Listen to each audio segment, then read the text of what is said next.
রাজধানীতে পৌঁছেছে রাজ্য পুলিশের 22 জনের একটি বিশেষ টিম। দিল্লিতে পশ্চিমবঙ্গ সরকারের অতিথিশালা বঙ্গভবনের নিরাপত্তা জোরদার করতে এই পদক্ষেপ। দিল্লি পুলিশের নজরদারি এবং অতি সক্রিয়তার অভিযোগে স্বরাষ্ট্র মন্ত্রককে কাঠগড়ায় তোলেন মুখ্যমন্ত্রী মমতা বন্দ্যোপাধ্যায়। বঙ্গভবনে ঢুকে দিল্লি পুলিশ তল্লাশি চালিয়েছে বলে অভিযোগ করেন বাংলার মুখ্যমন্ত্রী। সংঘাতের এই আবহেই বঙ্গভবনের নিরাপত্তায় নজিরবিহীন সিদ্ধান্ত নবান্ন।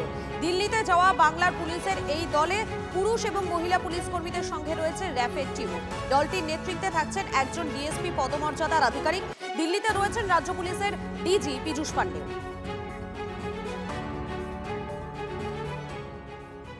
আমাদের দুটো বঙ্গভবনে সেন্ট্রাল পুলিশ দিল্লি পুলিশ দিয়ে ভর্তি করে দিয়েছে। দেখছে ঘরে ঘরে খুঁজে কে কে এসছে। এটা ওরা করতে পারে না।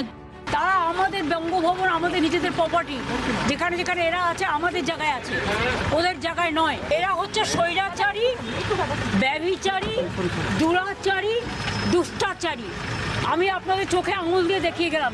দেখুন ওদিকে দাঁড়িয়ে আছে, দেখুন এদিকে দাঁড়িয়ে আছে চোরের মতো। আর সকালে গিয়ে ঘরে ঘরে সার্চ করেছে কে কে এসছে। তোমাদের কি কে কে এসছে? যখন তাদের পরিবার মারা গিয়েছিল কেউ পাশে গিয়ে দাঁড়িয়েছিলে?